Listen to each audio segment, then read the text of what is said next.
Gold. It's in your jewelry, your electronics, and the dreams of every pirate with a questionable map. But have you ever stopped to ask, why is gold underground in the first place? Like, who put it there? Did Earth just wake up one day and decide to bury treasure like a cosmic Easter bunny? Let's dig deep, literally and scientifically, and figure out how this shiny yellow metal ended up hiding beneath our feet.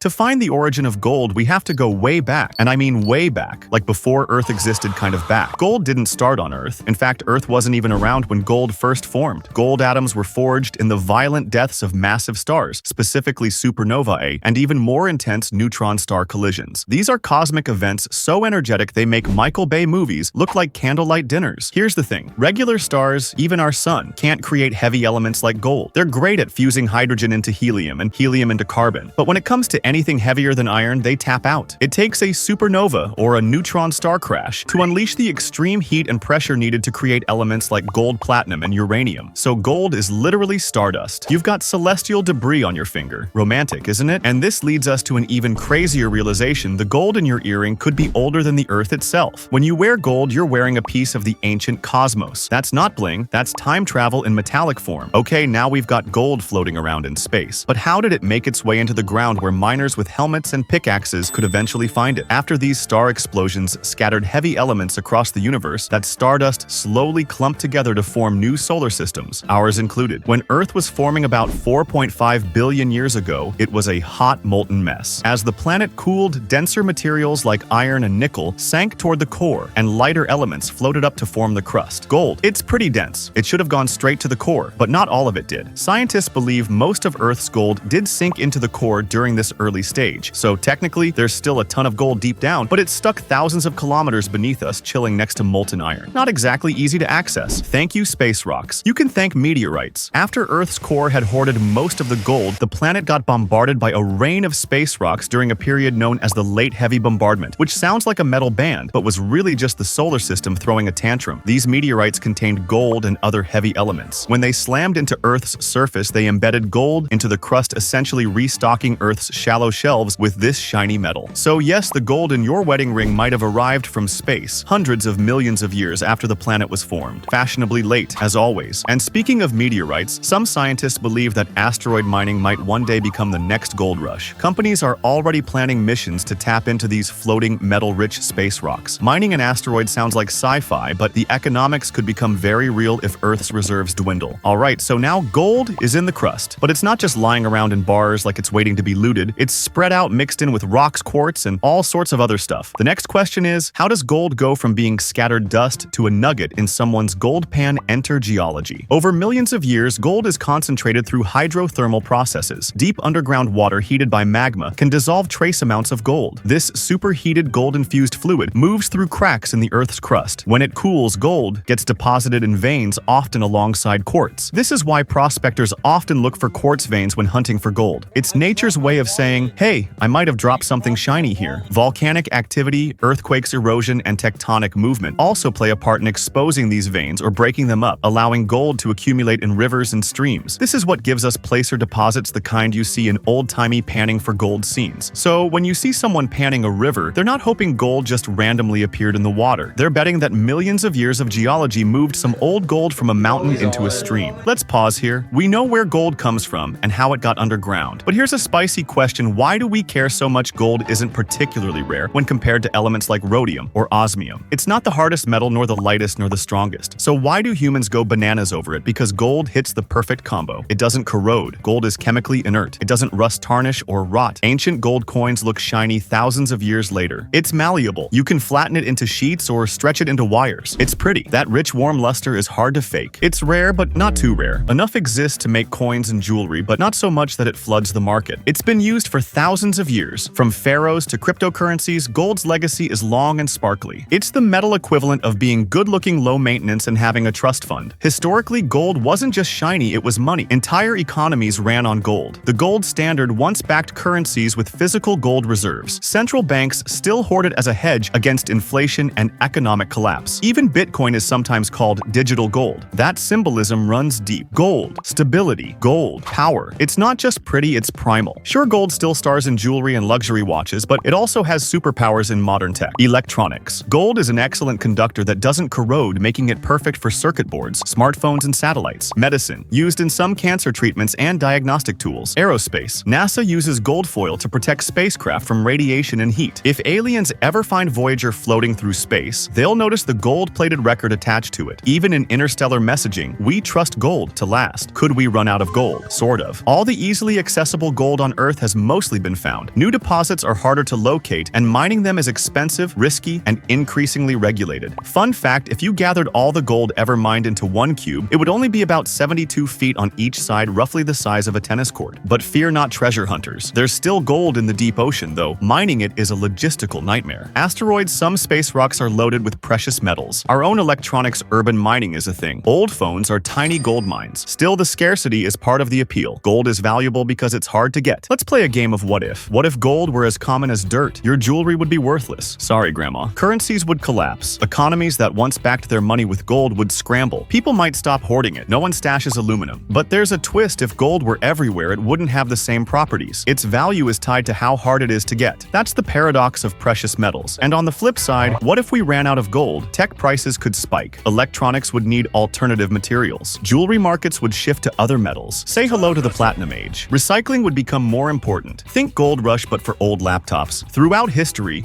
gold has sparked madness. The California gold rush people abandoned their families to chase glitter in a pan. Kings waged wars. Empires rose and fell. Gold isn't just a metal, it's a mirror to human ambition. Even today, people mine, illegally destroy ecosystems, and risk their lives, all for the promise of gold. Why? Because somewhere deep inside us, we believe gold equals security, wealth, immortality. It's poetic. The thing forged in Death Star explosions now fuels our most primal dreams. Let's not forget how gold has shaped human culture. In myths and legends, gold often represents purity, divine power, or temptation. Think King Midas, whose golden touch was more curse than gift. Or El Dorado, the fabled city of gold that led countless explorers into the jungle, chasing shadows and dying broke. Gold's role in religion, too, is no joke. From Hindu temples to Christian altars, gold symbolizes the sacred. We don't just use it to buy things, we use it to worship. Believe it or not, trace amounts of gold exist in seawater and even in the human body. Yep, you've got microscopic bits of gold inside you right now. Your blood contains about 0.2 milligrams of gold, mostly bound to proteins. Why gold is believed to help maintain joint health and transmit electrical signals. It's not exactly enough to retire on, but it's another reminder that gold isn't just underground. It's literally part of us. And here's the kicker. Every time you look at a golden object, you're not just seeing wealth, you're seeing cosmic history. You're looking at the product of star death, planetary chaos, geologic time, human ingenuity, and cultural obsession. That's one heck of a journey. Gold isn't just underground, it's under everything: layers of geology, human history, cosmic violence, and our own imagination. Next time you see a gold ring or a shiny coin, remember it came from stars, traveled through space, got slammed into Earth, got cooked by magma, carried by water, worshipped by kings, traded by empires, and finally found by someone hoping to get rich or say, "I love you." It's not just a metal, it's a journey.